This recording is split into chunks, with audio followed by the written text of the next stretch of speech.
ملک وال کے government high school کا قادیانی ہیڈ ماسٹر مباہلہ میں ہارنے کے بعد پاگل ہو گیا، بیوی بچوں کو چھوڑ دیا۔ گورنمنٹ ہائی سکول کا ہیڈ ماسٹر مبارک احمد باجوہ سکول میں اساتذہ اور بچوں کو قادیانیت کی تبلیغ کیا کرتا تھا۔ سٹاف نے اسے کئی دفعہ منع کیا کہ بچوں میں تبلیغ نہ کیا کرے، لیکن وہ باز نہ آیا۔ اس کے اس رویے پر سکول کے کلرک ظفر شاہ نے ہیڈ ماسٹر مبارک احمد قادیانی کو مباہلے کے لیے چیلنج کر دیا۔ ہیڈ ماسٹر نے قرآن مجید پر ہاتھ رکھ کر کہا کہ مرزا غلام احمد قادیانی آخری نبی ہے۔ اس کے بعد ظفر احمد شاہ نے قرآن مجید پر ہاتھ رکھ کر کہا کہ حضور صلی اللہ علیہ وسلم اللہ رب العزت کے آخری اور سچے نبی ہیں۔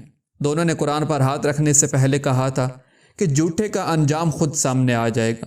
قرآن پاک پر ہاتھ رکھ کر بیان دینے کے تھوڑی دیر بعد ہی مبارک احمد قادیانی نے اپنی بیوی کو طلاق دے دی اور بچوں کو چھوڑ دیا۔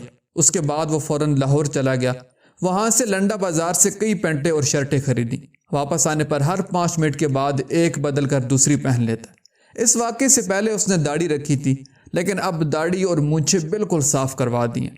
ہر وقت یہ لفظ اس کی زبان پر ہوتے ہیں کہ وہ مجھے قتل کر دیں گے، یہ کہتے ہی بھاگ کھڑا ہوتا ہے۔ مناظرے کے اگلے روز ڈی ای او سیکنڈری سکول ملک ملازم حسین نے سکول میں چھاپا مار کر اس کی غیر حاضری کی رپورٹ تیار کر کے حکام بالا کو ارسال کر دی ہے۔ ہیڈ ماسٹر کے 2 بیٹے اور بیٹیاں ہیں۔ ایک بیٹی کی حال ہی میں جرمنی میں شادی ہوئی ہے۔ ہیڈ ماسٹر کو پاگل پن کے مسلسل دورے پڑ رہے ہیں اور ریلوے اسٹیشن کی طرف دوڑ کر جاتا ہے۔ اکثر ٹرینوں میں آتے جاتے لوگ بڑی حیرت زدہ آنکھوں سے اسے دیکھتے ہیں۔ اس وقت یہ ٹرین میں چھپ جاتا ہے اور یہ لفظ دہراتا ہے کہ وہ مجھے قتل کر دیں گے۔ اب سکول سے مسلسل غیر حاضر ہے۔ ابھی تک اس ماہ کی تنخواہوں کے لیے اساتذہ کے بلوں پر دستخط بھی نہیں کیے گئے۔ اساتذہ نے حکام بالا سے مطالبہ کیا کہ اس کا طبی معائنہ کروایا جائے۔ اگر وہ واقعی پاگل ہو چکا ہے تو اسے نوکری سے برخاست کر کے نیا ہیڈ ماسٹر تعینات کیا جائے۔ اس واقعے کے بعد طلبہ، اساتذہ اور علاقے بھر میں تشویش کی لہر دوڑ گئی ہے۔